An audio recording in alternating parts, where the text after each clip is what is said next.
Stationery तो आपने बहुत यूज की होगी, लेकिन क्या कभी मिनी स्टेशनरी यूज की है? तो चलो बनाते हैं मिनी स्टेशनरी सेट, जिसमें मैं आपको 11 अमेजिंग से आइडियाज बताऊंगी। तो बिना किसी देरी के लेट्स स्टार्ट द वीडियो। तो सबसे पहले हम 2 मिनी नोटबुक्स बनाएंगे, जिसके लिए मैंने इस शेप का पेपर कट कर लिया। इससे हम अपनी फर्स्ट नोटबुक बनाने वाले हैं। इस पेपर को इस तरीके से फोल्ड करना है, जैसे नॉर्मली हमारे नोटबुक के कवर्स होते हैं। यू नो गाइज, मैं इसमें रंग बिरंगे पेपर्स लगाने वाली हूँ। तो मैंने ये कलरफुल पेपर्स लिए और इनको कट कर लिया। चलो अब इनको इकट्ठा कर लेते हैं।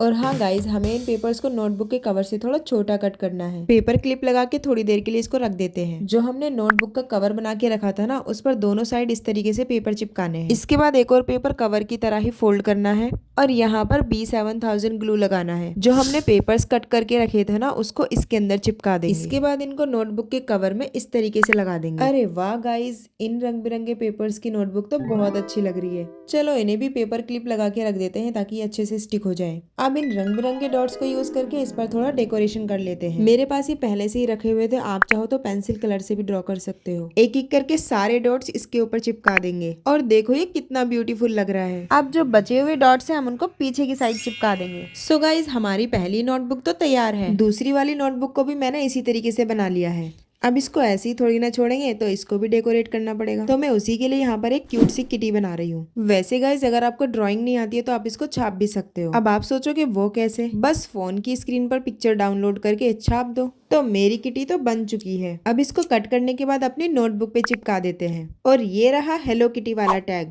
यहाँ पर थोड़ी जगह खाली थी तो मैंने यहाँ पर 2 शाइनी स्टार्स लगा दिए। सो फाइनली हमारी दूसरी वाली नोटबुक भी तैयार है। इसके अंदर मैंने सिर्फ व्हाइट पेपर्स लगाए हैं। अब हमने दोनों नोटबुक्स को पेपर से कवर किया है, तो इन पर सेलो टेप भी लगा दिया। और देखो गाइज, हमारी दोनों नोटबुक्स कितनी क्यूट लग रही हैं।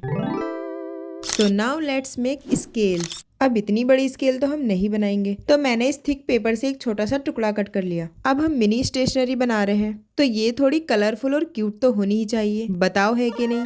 तो मैंने इसको येलो कलर के पेपर से कवर कर दिया। अब बारी है इस पर लाइंस ड्रॉ करने की। तो बड़ी स्केल से मेजरमेंट लेके मैंने इस पर लाइंस ड्रॉ कर दी। चलो अब नंबर्स भी डाल देते हैं। देखो वैसे तो हम मिनी स्केल बना रहे हैं, लेकिन क्या फायदा अगर हम उसको यूज ही ना कर पाए। इसलिए नंबर्स डालना बहुत जरूरी है। और देखो गाइज, ये मिनी स्केल कितनी क्यूट लग रही है। अब जैसा कि हमने इसको पेपर से कवर किया है, तो सेलो टेप लगाना बहुत जरूरी है। इससे ये गंदा भी नहीं होगा और फटेगा भी नहीं। तो इसके चारों तरफ इसको अच्छे से चिपका देंगे और जो एक्स्ट्रा है उसको कट कर देंगे। तो हमारी ये वाली स्केल तो कंप्लीट हो गई। चलो अब दूसरी बनाते हैं। इसके लिए भी एक थिक पेपर लेना है और इस पर स्केल वाला डिजाइन ड्रॉ करना है। ये वाली स्केल में डी शेप की बनाऊंगी। तो चलो इसको सीजर की हेल्प से कट कर लेते हैं। और इसका जो ये बीच वाला पार्ट है ना, इसको कटर से कट करना है। बस आप वीडियो में देखते जाओ, जैसे जैसे मैं कर रही हूँ आपको वैसे ही करना है। अब इसको भी येलो कलर के पेपर से कवर करने के बाद यहाँ पर कुछ लाइंस ड्रॉ करनी है। जैसे हमारे रियल वाले स्केल में नंबर्स होते हैं ना, मैंने इस पर भी वैसे ही नंबर डाले हैं। अब यार इसको ऐसे ही थोड़ी ना छोड़ेंगे। चलो इसको भी सेलो टेप से कवर कर देते हैं। और जो बीच वाला पार्ट है ना, और जो एक्स्ट्रा टेप निकल रहा है, उसको कट कर देंगे। देखो हमारा डी शेप वाला स्केल भी कितना क्यूट है। तो चलो अब अपनी तीसरी वाली स्केल भी बना लेते हैं। इस पर भी स्केल का डिजाइन ड्रॉ करके कट करना है और फिर पेपर से कवर करना है।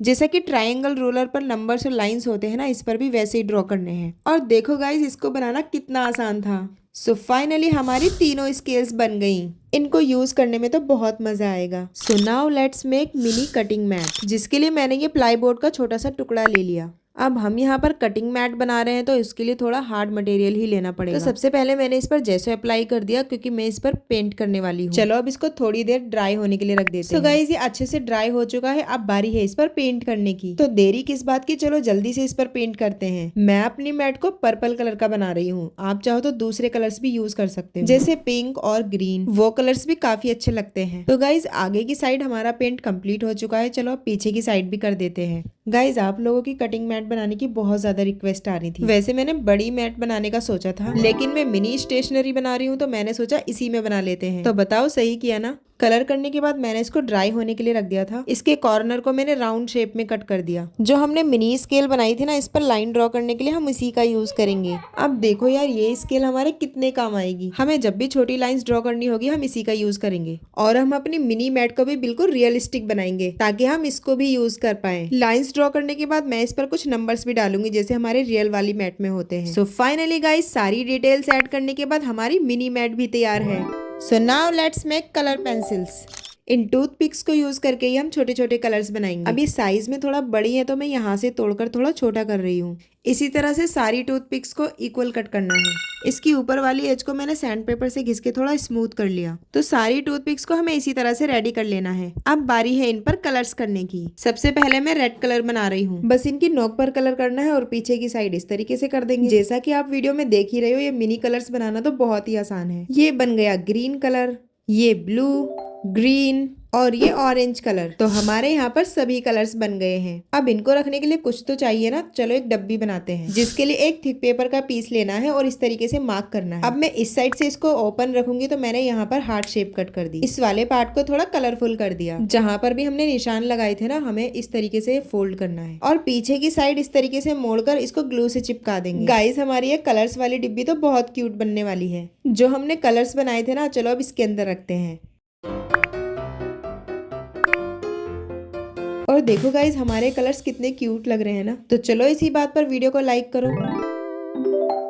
So now let's make pencil और इरेजर। मैं इस पुरानी पेंसिल को ही यूज करके अपनी मिनी पेंसिल बनाऊंगी। इसको डेकोरेट करने के लिए मैं यहाँ पर सबसे पहले एक पेपर की स्टिप लगा रही हूँ। वैसे गाइज, मुझे अभी से इतनी एक्साइटमेंट हो रही है कि मैं इस मिनी पेंसिल से लिखूंगी। पेपर चिपकाने के बाद मैंने यहाँ पर ये क्यूट सा स्टिकर लगा दिया। और देखो गाइज, हमारी ये मिनी पेंसिल कितनी क्यूट लग रही है ना। चलो अब इरेजर बनाते हैं। यार, इस गंदी वाली इरेजर को यूज करने का तो बिल्कुल भी मन नहीं करता। तो मैंने सोचा क्यों ना मैं इसी को यूज करके एक क्यूट सी मिनी इरेजर बना लूं। ये गंदा वाला पार्ट कट करके फेंक देंगे और इसको चारों तरफ से इसी तरीके से कट करना है। और देखो, इसके अंदर से ये छोटी सी इरेजर निकल कर आ गई। अब इतनी सिंपल तो ये अच्छी नहीं लगेगी, तो मैं इस पर ये स्टिकर लगा रही हूँ ताकि हमारी मिनी इरेजर सुंदर लगे। सो फाइनली गाइज, हमारी ये मिनी क्यूट सी इरेजर तैयार है। तो चलो अब एक अच्छा सा नोट पैड बनाते हैं। इसके लिए छोटा सा कार्डबोर्ड का पीस कट करना है। इस पर इस तरीके से फेविकोल लगाना है और अब इसको इस पेपर से अच्छे से कवर कर देंगे। आप ये स्टेप ध्यान से देखो, जैसे मैं कर रही हूँ बिल्कुल वैसे ही करना है। कवर करने के बाद हमें छोटे छोटे पेपर्स कट करने हैं। नीडल की हेल्प से इसमें इस तरीके से होल किया। एक आई पिन को इसमें इंसर्ट करके ऊपर की साइड से इस तरीके से फोल्ड कर दिया। ये इतना सिंपल तो अच्छा नहीं लगेगा, तो मैंने ये क्यूट सी किटी इस पर लगा दी। Now is perfect. चलो मिनी पेंसिल से इस पर कुछ लिखते हैं। वाओ गाइज, इस पेंसिल से नोट पैड पर लिखने में तो बहुत मजा आ रहा है। I am very happy to use this mini stationery. पहले ये इरेजर कितना गंदा लग रहा था ना, अब इसको यूज करने में बहुत मजा आ रहा है। ये तो बहुत काम की है और क्यूट भी। तो इसी के साथ हमारे सारे DIYs बन चुके हैं। अब इनको रखने के लिए एक पाउच भी तो चाहिए ना। सो now let's make a pouch. इसको बनाने के लिए एक ट्रांसपेरेंट प्लास्टिक शीट लेनी है और इसको नीचे की साइड से इस तरीके से फोल्ड करना है। मैं इस प्लास्टिक शीट का इसलिए यूज कर रही हूँ, हमारी सारी चीजें इसके अंदर रखी हुई बहुत अच्छी लगेंगी। ऊपर की साइड से भी फोल्ड करने के बाद यहाँ पर इस तरीके से कट लगाने हैं। ये हमारे पाउच का ढक्कन रहेगा, तो ये थोड़ा डिजाइनर ही अच्छा लगेगा। इसको चिपकाने के लिए मैं यहाँ पर डबल साइडेड टेप लगा रही हूँ। इससे ये बहुत इजीली चिपक जाएगा। वैसे आप यहाँ पर सेलो टेप का भी यूज कर सकते हो। अब नीचे वाले पार्ट को इस तरीके से फोल्ड करके इस पर चिपका देंगे। गाइज, हमारे पाउच का स्ट्रक्चर तो तैयार है। अब हम इसको इतना सिंपल तो नहीं छोड़ने वाले। चलो इस पर थोड़ी डेकोरेशन कर देते हैं। तो मैंने ले ली है ग्लिटर शीट और इससे कुछ स्ट्रिप्स कट कर ली। अब पाउच के चारों तरफ हमें इनको चिपका देना है। और देखो गाइज, इस पर डेकोरेशन करने के बाद ये कितना प्यारा लग रहा है ना। तो चलो अपनी स्टेशनरी इसके अंदर रख देते हैं। ये रही हमारी mini notebook, colours, hello kitty वाली नोटबुक, कटिंग मैट और ये क्यूट सी पेंसिल, नोट पैड और ये आ गई हमारी स्केल्स। गाइस देखो, हमारी स्टेशनरी इसमें रखी हुई कितनी अच्छी लग रही है ना। तो इसी के साथ हमारे सारे DIYs कंप्लीट हो चुके हैं। आपको ये सब कैसे लगे कमेंट करके जरूर बताना। तो मिलते हैं हम नेक्स्ट वीडियो में नए टॉपिक के साथ, और ऐसी ही अमेजिंग वीडियोस के लिए चैनल को सब्सक्राइब कर लो। और अगर आपने अभी तक पार्ट 8 स्कूल सप्लाईज वाली वीडियो नहीं देखी है तो जल्दी से जाकर देख लो।